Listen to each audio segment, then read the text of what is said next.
Dan itu pun yang aku curi cuma beras dan gula. Lalu uangnya aku kasihkan buat teman-temanku yang gak seberuntung aku. Cie. Ya memang begitu kenyataannya.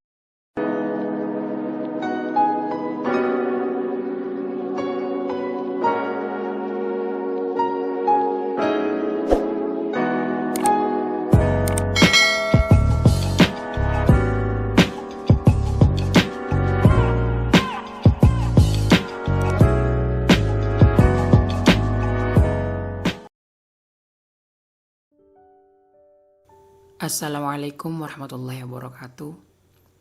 Welcome back to my channel King Zatma. Ini adalah episode pertama podcastku. Sebenarnya ini kalau dibilang pertama sih enggak pertama banget juga ya. Karena sebelumnya aku udah sering banget bikin podcast sih. Tapi isinya motivasi. Tapi ya kalau model yang seperti ini sih, mungkin ini adalah episode pertama. Jadi dalam podcastku yang ini aku bakal berbagi pengalamanku, berbagi ceritaku, sebagian perjalanan hidupku. Sekali lagi ini cuma sebagian aja ya. Tujuanku bikin ini cuma save the moment aja sih. Ini sebenarnya lebih ke nyeritain kembali momen yang pernah terjadi dan pernah aku tulis dalam buku diari. Ya benar sekali, buku diari. Karena aku adalah salah satu orang yang aktif menulis buku diari sejak kelas 5 MI. Sejak kelas 5 SD. Jadi kalau kebetulan video ini gak sengaja seliuran di beranda kalian, aku berharap podcast yang menceritakan perjalanan orang yang sangat biasa-biasa ini bermanfaat. Lebih-lebih menginspirasi ya. Pede banget ya, menginspirasi katanya. Atau podcast ini buat iseng-iseng aja, mungkin kalian pengen tahu gimana sih kehidupan seorang anak kiai. Gimana sih rasanya jadi anak kiai. Ya kira-kira seperti itulah ya. Insya Allah aku bakal nayangin podcast ini seminggu 1 kali jam 20.00. Jadi nanti bisa kalian muter podcast ini sebelum tidur. Mudah-mudahan suaraku berkenan ya di telinga kalian. Suara yang super cempreng ini, suara yang nggak ada estetik dan merdu-merdunya ini. Kata orang rumah sih suaraku itu falasnya udah tingkat dewa gitu ya. Oh ya, sebelumnya aku ucapkan terima kasih buat kalian semua yang sudah sudi mendengarkan kisahku ini. Buat kalian yang baru bergabung, mau banget dong kalau channel YouTube ini di subscribe, di like, di komen, dan di share juga ke teman-teman kalian atau ke sosial media yang kalian miliki. Oh ya, podcast ini ada 2 sajian ya.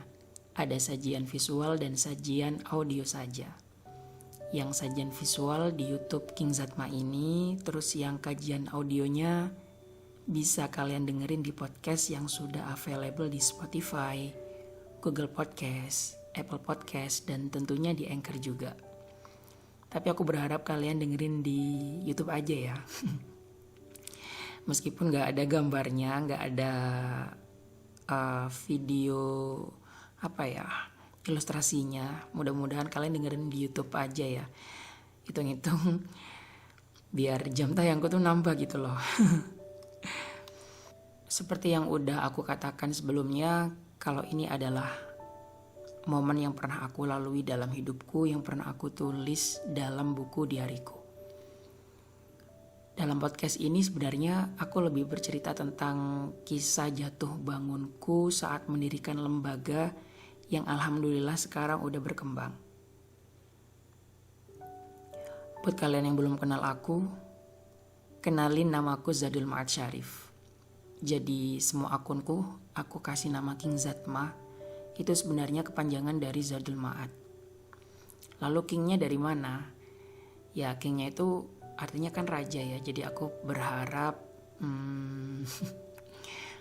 pokoknya intinya doa baik deh biar sosial mediaku itu merajai gitu loh, banyak bermanfaat gitu loh.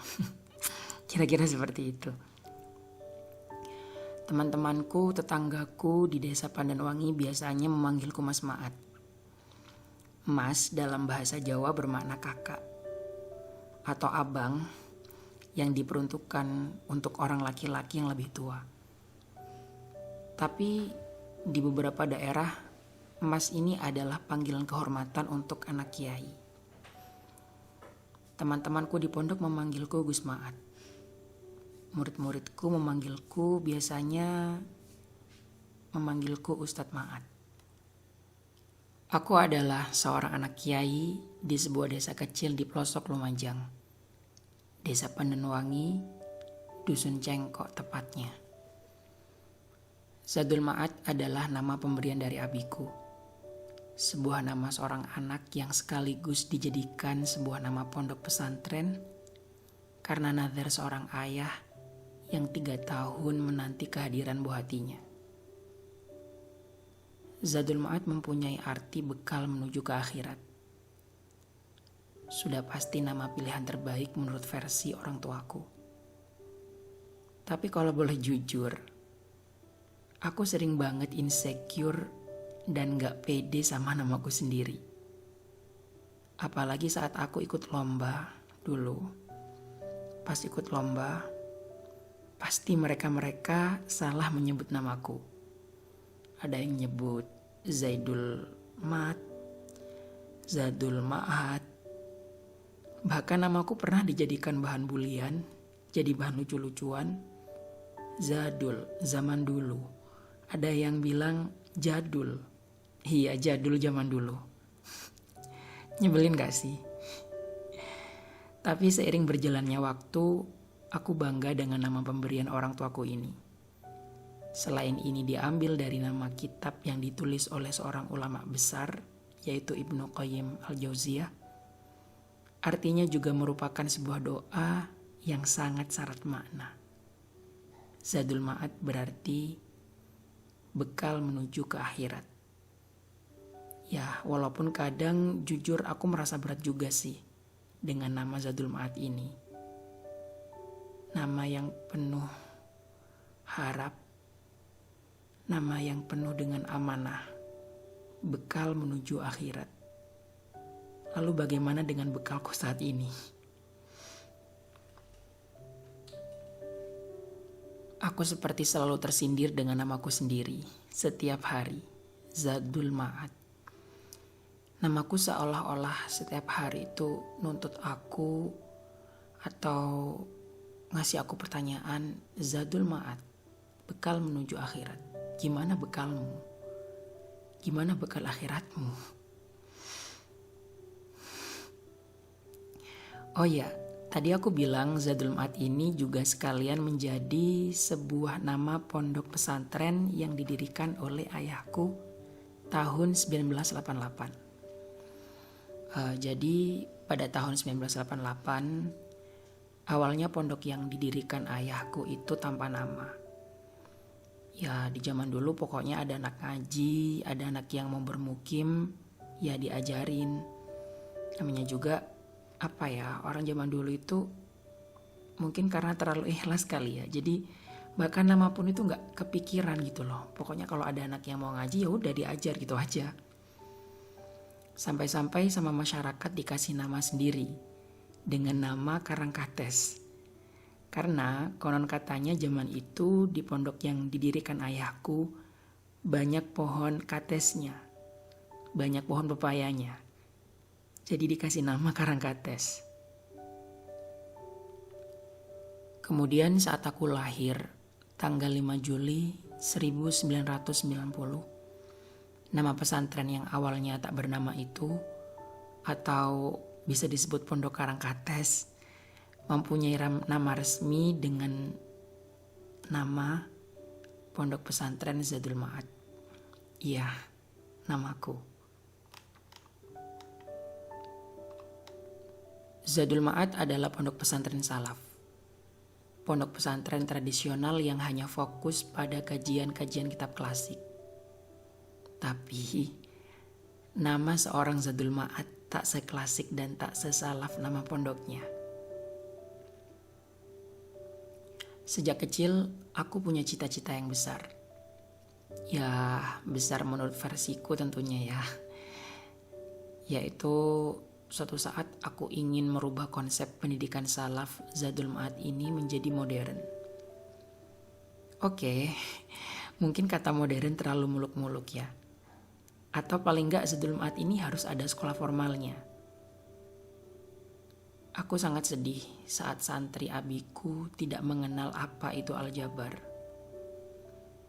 Sedih saat para santri abiku sangat asing dengan istilah-istilah IPA, istilah-istilah kekinian, apalagi bahasa Inggris. Kalau bahasa Inggris ya jangan ditanya. Mungkin yang tak asing di telinga mereka cuma kata I love you kali ya, kata I miss you atau don't forget me aja. Kira-kira apa aku bisa kalau suatu saat nanti aku bakal merubah pondok pesantren Zadul Ma'ad yang salaf ini menjadi pondok pesantren ya sesuai dengan keinginanku, sesuai dengan tuntutan zaman. Dan tahu nggak, cita-cita yang menurutku besar itu sudah terlintas dalam pikiranku saat aku masih duduk di kelas 5 MI.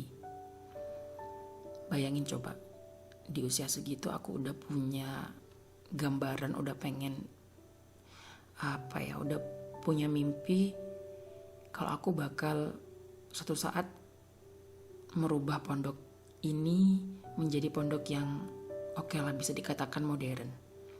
Di saat anak yang seumuranku masih main Tamiya. Sebelumnya jangan menjudge dulu ya, aku bukan berarti aku anak yang jenius, aku ala-ala punya pemikiran ala-ala kayak Gus Dur, ala-ala Bung Karno, enggak. Karena kenyataannya memang seperti itu. Masa kecilku sebenarnya sih sama dengan anak seusiaku. Yang kala itu masih sangat kemaruk sama yang namanya game board, sepatu roda, main sepeda, mandi di sungai, main hujan-hujanan. Yang suka banget nonton film Doraemon, Tom and Jerry, doyan makan, main jual-jualan. Bahkan pernah juga bercita-cita menjadi artis, pengarang lagu. Ya Allah, aku jadi ingat masa-masa kecilku yang sangat bahagia itu. Alhamdulillah meskipun abiku bisa dikatakan orang tua yang sangat strict dalam mendidik anak, tapi beliau tidak pernah melarangku bergaul dengan siapa aja. Main sama siapa aja, main apa aja, pergi kemana saja. Iya, masa kecilku sangat menyenangkan. Ya samalah ya dengan kehidupan anak-anak kecil di kampung yang lain di era 90-an. Tapi di sisi lain, di balik sifat kekanak-kanakanku itu, aku punya cita-cita, punya mimpi yang agak serius. Ya, seperti yang aku katakan tadi, suatu saat aku ingin punya lembaga-lembaga yang besar, yang bagus, yang modern, yang ada sekolahnya seperti di pondok yang didirikan oleh kakek buyutku di Wonorejo, pondok pesantren Kiai Syarifuddin. Jujur setiap kali aku kesana, dalam pikiranku, aku tuh selalu terlintas kapan ya aku punya lembaga seperti itu. Padahal usiaku masih sekecil itu. Kadang aku ngerasa gimana ya, aku iri gitu loh. Kenapa pondokku gak seperti itu gitu. Tapi aku tidak pernah sama sekali menceritakan keinginanku itu pada orang tuaku. Karena aku tahu ini mungkin hanya sebuah mimpi anak bau kencur di siang bolong. Aku hanya menyimpannya sendiri. Aku sering membayangkannya sendiri. Mungkin karena saat itu aku memang suka sekali nonton film Doraemon kali ya. Jadinya aku suka menghayal. Dan hobiku sejak kecil sampai saat ini memang menghayal, bermimpi. Ya, semoga mimpi-mimpiku adalah sebuah doa yang suatu saat, satu persatu bisa terwujud. Amin. Kalian siapa aja nih yang suka bermimpi sampai saat ini? Dan apa mimpi terbesar kalian? Tulis di kolom komentar ya. Dulu aku menganggap abiku adalah kiai kolot, kiai kaku, kiai yang entahlah. Tapi semua dugaanku itu ternyata salah. Semua dugaanku itu terbantah setelah sekian belas tahun berikutnya, yang nantinya aku akan ceritakan di episode selanjutnya. Oh iya, aku belum cerita. Kalau pondok pesantren Zadul Ma'ad ini sangat berdekatan atau boleh dibilang bersanding dengan lembaga Salafiyah. Lembaga pendidikan yang didirikan oleh kakek dari umiku. Ada TK, MI, dan MTS. Dan aku adalah alumni setia Salafiyah. Ijazahku dari TK sampai MTS ya Salafiyah. Anyway, mungkin ada teman kecilku yang lagi dengerin ini. Hai, apa kabar?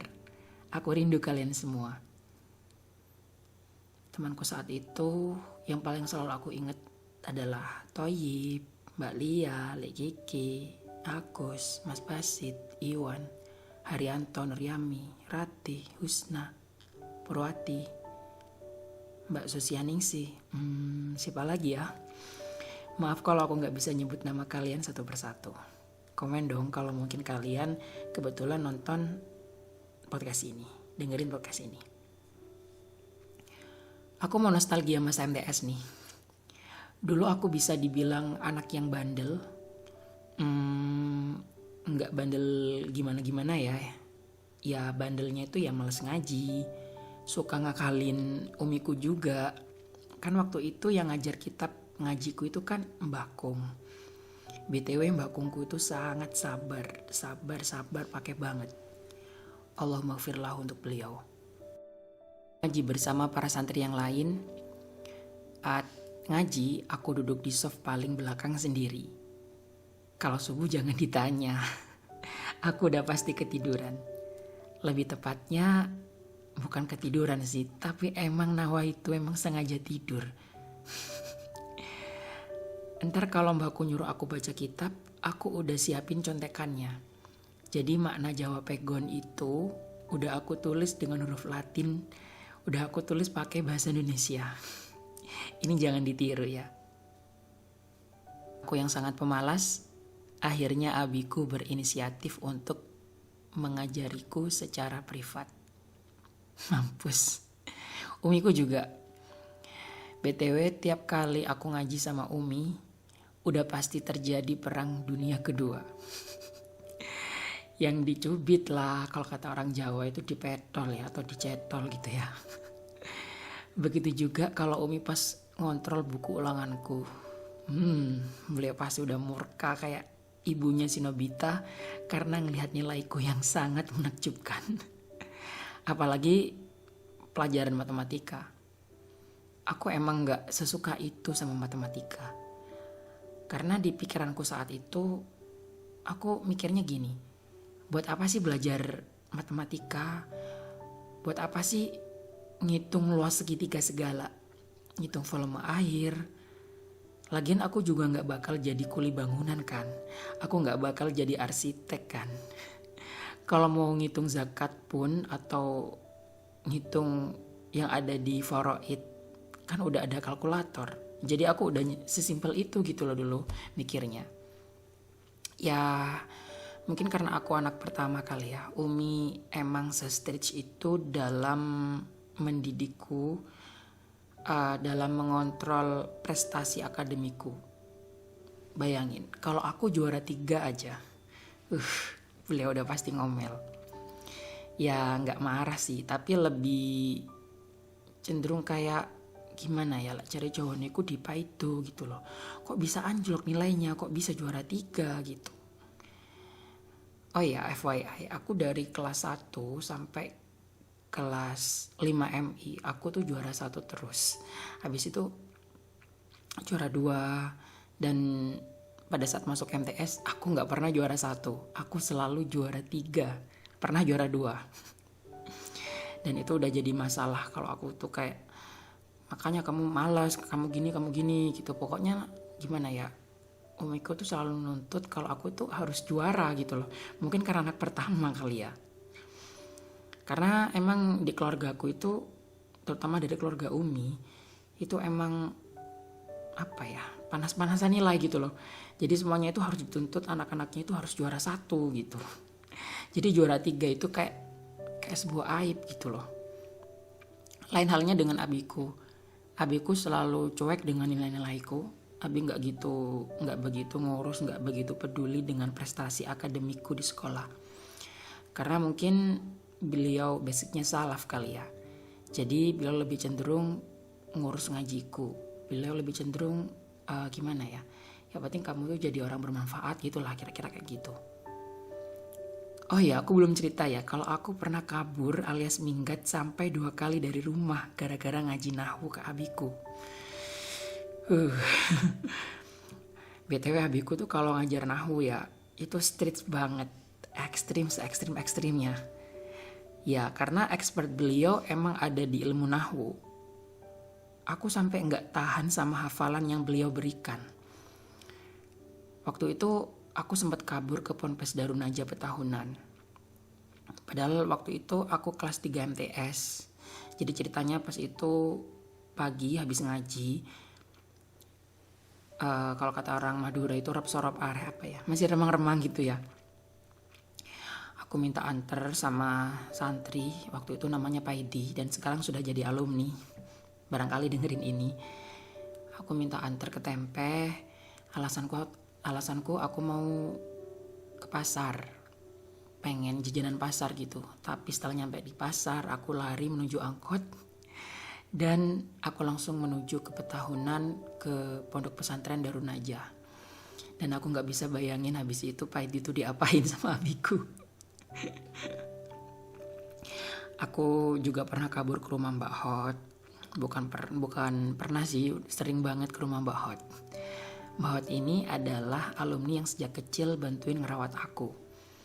Ibaratnya kalau di keluarga Andara, dia tuh Sus Rini atau Mbak Lala kali ya. Aku dulu pernah sempat bilang gini, gak enak ya jadi anak kiai, ngaji terus, hafalan terus, gak boleh nonton reok, gak boleh nonton orkes, gak boleh nonton karaoke, ewes-ewes gitu. Aku pernah bilang kayak gitu dulu. Dan aku pernah bilang, aku gak akan jadi kiai, gak enak jadi kiai. Dan gara-gara kabur itu, Abi memasrahkan ngajiku ke santri yang bernama Ustadz Kholisun. Tapi ya namanya juga ngaji ke santri ya. Namanya juga ngaji ke santri sendiri. Udah pasti yang ngajar bakalan sungkan yang mau negur gusnya. Bakalan sungkan kalau negur aku pas salah. Hal ini adalah salah satu hal yang paling aku sesali di masa tua. Di masa tua, ya di masa selanjutnya maksudnya. Kenapa aku dulu gak sabar aja ya? Kenapa aku dulu pakai acara kabur segala ya? Oh ya, aku juga suka mencuri. Tapi tunggu dulu. Aku punya alasan dan bukan sembarang nyuri. Aku punya alasan kenapa aku nyuri. Yang aku curi itu adalah barang umiku sendiri. Bukan barangnya orang lain. Dan itu pun yang aku curi cuma beras dan gula. Lalu uangnya aku kasihkan buat teman-temanku yang gak seberuntung aku. Cie. Ya memang begitu kenyataannya. Kadang uang dari hasil penjualan beras dan gula itu aku pergunakan buat nraktir teman-teman jalan-jalan ke Lumajang. Karena di zaman itu masih banyak banget temanku yang belum tahu kabupatennya, belum tahu Lumajang. Jadi aku tuh ngerasa gini, aku udah sering jalan kemana-mana, keluar kota, tapi teman-temanku jalan-jalannya ya udah kayak gitu-gitu aja gitu. Jadi aku ngerasa kasihan gitu loh. Mereka harus tahu, mereka harus bisa ngerasain apa yang aku rasain, apa yang udah bikin aku seneng gitu. Jadi kalau pas libur atau hari Minggu, aku sering ke Lumajang rame-rame naik angkot sama teman-temanku. Dan kadang aku yang bayarin. Ya uangnya dari hasil penjualan beras tadi. Aku hanya pengen ngeliat mereka seneng. Sekali lagi pengen mereka juga ngerasain apa yang aku rasain, ya jalan-jalan ke kota, makan-makan di luar. Ya meskipun caraku salah sih. Dan cara ini adalah cara yang sangat tidak patut untuk ditiru. Terus yang jualin siapa? Jadi gini, subuh saat umiku sholat berjamaah, aku udah masuk dapur, aku ngambil kresek, terus ya aku masukin kresek deh tuh beras. Setelah aku dapat kresek beras itu, aku masukkan ke dalam tas sekolah. Terus nanti aku bawa ke sekolah dong. Nyampe sekolah aku kasihkan ke Mbak Lia sahabatku, ya kadang ke Ratih juga. Mereka adalah sahabatku. Beberapa hari setelahnya, aku akan melakukan hal yang sama. Jadi intinya bertahap lah ya, biar gak ketahuan Umi kalau berasnya itu tiba-tiba berkurang gitu loh. Jadi cendak ngentaran-ngentaranin nemen ngono lah ya. Nanti nyangka kalau berasnya dicuri tuyul, dicuri keblek. BTW kalian ngerti keblek gak sih? Keblek itu mitos Jawa ya. Keblek itu hantu yang suka itu loh, yang suka nyuri beras itu loh. Kalau udah banyak, Mbak Lia atau Ratih bakal jualin tuh beras. Ya Allah, aku kangen banget masa-masa itu. Aku juga pernah membayangkan abiku mau diajak berkolaborasi dengan MTS Salafiyah waktu itu. Kadang aku mikirnya gini, apa sulitnya sih mengizinkan santri yang mondok di Zatma, yang mondok di pondokku untuk sekolah di MTS Salafiyah? Oh ya, ini aku jelasin ya. MTS Salafiyah ini cuma nama ya, Salafiyah ya. Bukan berarti ini yang pondok-pondok salaf itu, enggak. Ini cuma namanya aja MTS Salafiyah. Sekarang ada tambahannya MTS Salafiyah alias ini. Jadi aku sering mikir apa sulitnya sih Abi itu ngizinin santri yang mondok di pondok kami untuk sekolah di MTS Salafiyah. Jadi begini, kalau yang mau mondok di pondokku di Zadul Ma'ad, ya udah mondok aja, nggak boleh sekolah gitu, karena memang sekolahnya beda yayasan gitu loh. Tapi lagi-lagi aku tidak pernah berani mengutarakannya pada abiku, karena aku masih kecil. Anak kecil tahu apa? Kalau kata orang Jawa kok mau tuwek temen gitu loh. Mungkin buat alumni Zatma yang kebetulan dengerin podcast ini, semoga kalian dalam lindungan Allah, murah rezeki, diberi keberkahan. Amin amin ya rabbal alamin. Komentar dong. Mudah-mudahan ini agak rame ya, karena gimana ya, saya tuh kalau di YouTubeku itu sepi gitu loh, beda dengan di TikTok. Oke lanjut ya. Tahun 2005 aku masuk pondok pesantren Kiai Syarifuddin Wonorejo Lumajang. Iya, pondok pesantren yang didirikan oleh kakek buyutku Kiai Syarif. Kakek dari abiku. Yang sekarang pengasuhnya adalah Pak Deku, yang sebagian besar para ustadznya adalah sepupu dan saudara-saudaraku yang lain. Kata para santri yang lain, aku enak. Ya gimana gak enak, lawang mondok di rumah mbah sendiri, punya kamar sendiri. Ya aku emang punya kamar sendiri. Di saat yang lain sekamar isi 17, bahkan ada yang lebih dari 20, kamarku hanya aku huni sendirian aja, hanya aku saja. Terus aku juga punya peraturan sendiri.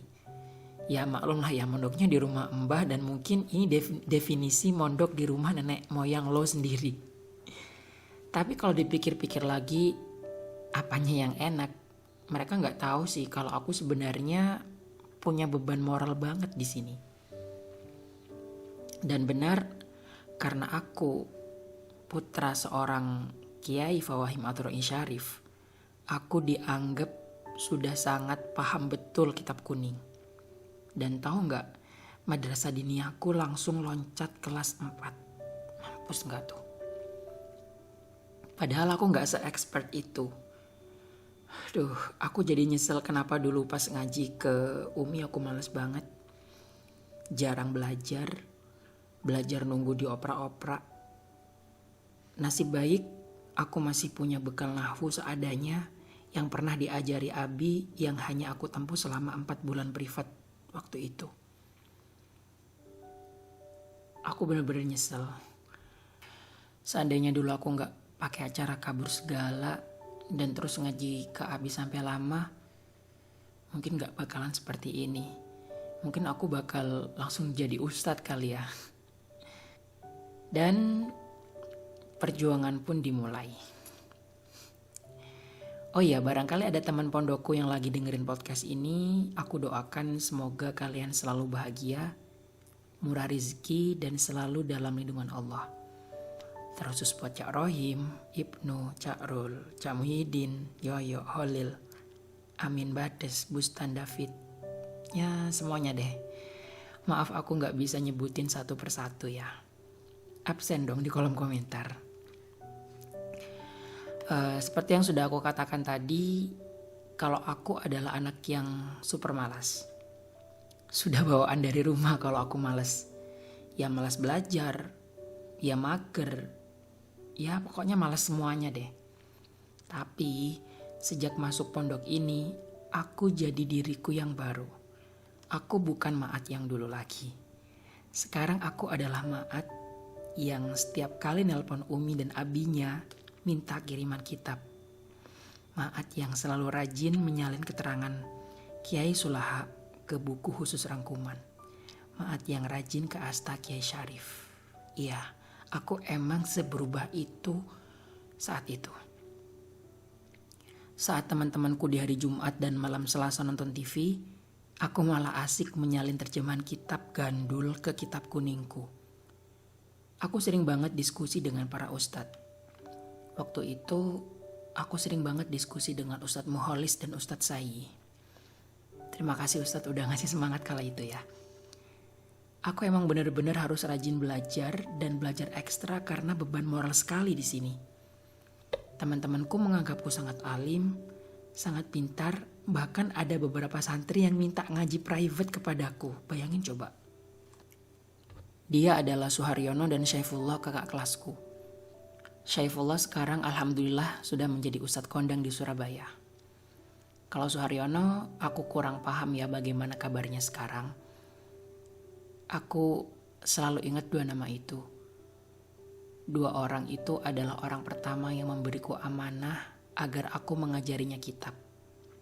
Jadi aku habis ngaji kitab ke Kiai Sulaha, aku mengajarkannya ke mereka gitu loh. Ya memberi keterangan, ya maknain gitu. Ya walaupun cuma sebentar sih, gak sampai setahun. Seingatku 6 bulanan lah ya. Dan mereka berdua adalah murid pertamaku. Oh ada satu lagi, beliau ini mahasiswa malah. Namanya Cak Ishak, rumahnya di Labruk. Jadi di Wonorejo itu waktu itu seingatku namanya Ishak itu 2. Yang satu dikasih dipanggil Ishak Brewo, yang satunya Ishak Labru gitu.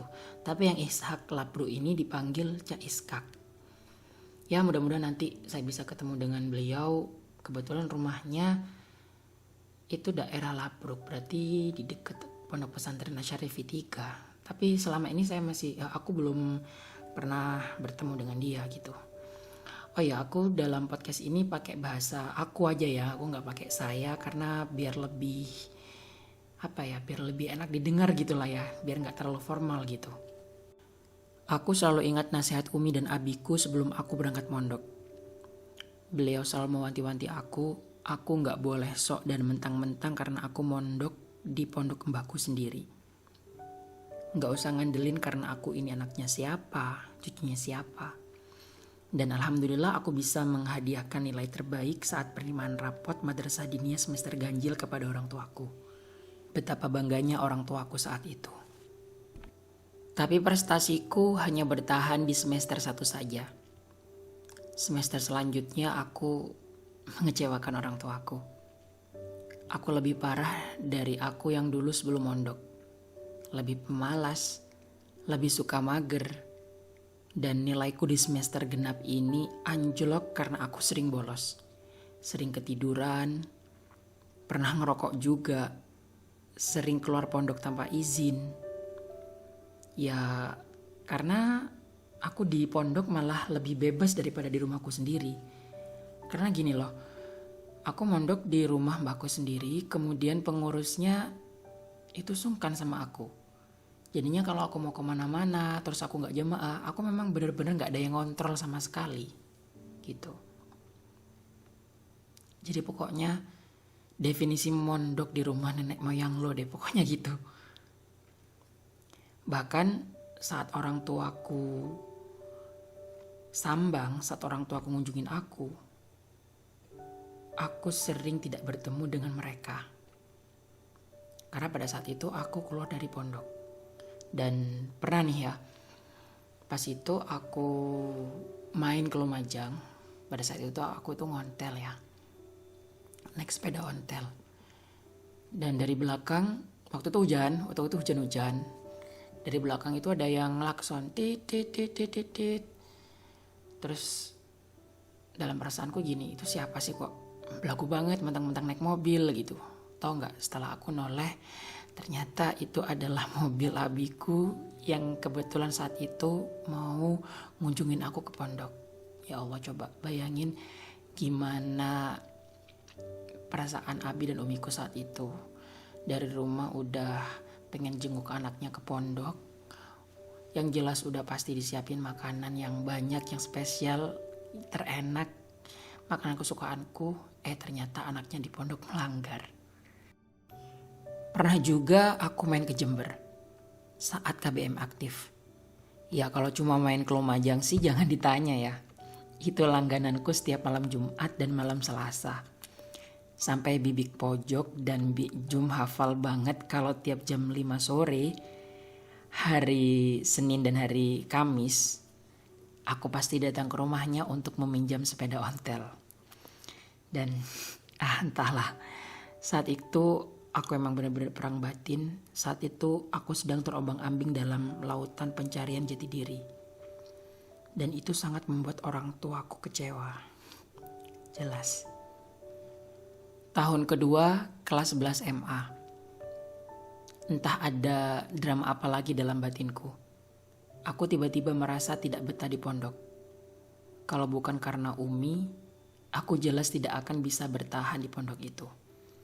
Dan sedikit demi sedikit aku mulai memperbaiki reputasiku, prestasiku, prestiseku. Aku bangkit kembali. Aku berusaha membuktikan kepada umiku kalau aku bisa berubah. Kalau aku bisa berprestasi lagi seperti awal-awal mondokku dulu. Aku ingin menjadi Gus Maat yang dulu dikenal rajin itu. Dan alhamdulillah aku bisa membuktikannya di tahun kedua ini. Bahkan bertahan sampai di semester genap. Aku juga berhasil menghafal Imriti. Tahun ketiga kelas 12 MA. Aku masih sama dengan tahun kedua. Tapi kalau boleh jujur, aku tak serajin di semester 2 kelas 11. Ya boleh dibilang di kelas 12 ini aku jalan di tempat lah ya. But not bad lah. Tapi aku punya sesuatu yang mungkin boleh sedikit dibanggakan. Aku sudah menyelesaikan novelku yang saat itu aku tidak tahu harus aku terbitkan kemana. Di kelas 3 ini aku sudah menemukan passionku. Passionku adalah menulis. Sebenarnya sejak MTS dulu aku sudah sering banget nulis sih. Ya nulis drama, nulis puisi dan lain-lain di sekolah. Tapi di kelas 12 MA ini aku udah lebih expert dan menulis fiksi itu emang udah benar-benar jadi passionku. Bahkan aku udah nulis puisi hampir 100 puisi waktu itu. Aku juga gila dan sangat gila membaca, terutama sastra. Bahkan nih saat pelajaran MTK pun aku baca novel dan nulis puisi. Sampai guru MTK ku Pak Nur Cahyadi ngasih aku pengecualian kalau aku gak apa-apa gak ngerjain tugas MTK-nya. Karena emang passionku ada di dunia literasi katanya. Sampai-sampai guruku tuh bilang gini, gak apa-apa lah sampean gak usah ngerjain PR, gak usah ngerjain MTK. Pokoknya yang penting duduk jangan rame, baca aja tuh novel. Jadi sampai guruku tuh kayak gitu, Masya Allah. Begitu juga dengan Pak Nurbuat.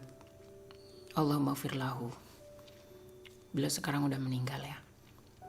Pak Nurbuat itu adalah guru akuntansiku yang baik banget. Beliau malah nyuruh aku bawa novel, bayangin coba. Baca novel, nyuruh aku bawa kamus bahasa Inggris karena passionku juga bahasa Inggris ya. Aku suka bahasa Inggris banget ya. Dan Pak Nurbuat juga suruh aku gambar. Ya gambar desain baju atau apalah saat pelajaran beliau. Oh ya, aku juga punya passion di desain. Ya Allah, makasih Pak. Dan tolong banget ya, ini jangan ditiru hal-hal yang gak baik ini. Pelajaran apapun itu baik dan sangat penting. Jadi di kelas 3 MA ini sepertinya tidak ada yang aneh. Tidak ada hal yang semesti seperti di kelas 1. Di kelas 10 maksudnya. Ya, anyway mungkin cuma ini aja yang bisa aku ceritain di episode 1 ini. Tunggu di episode berikutnya ya. Terima kasih. Wassalamualaikum warahmatullahi wabarakatuh.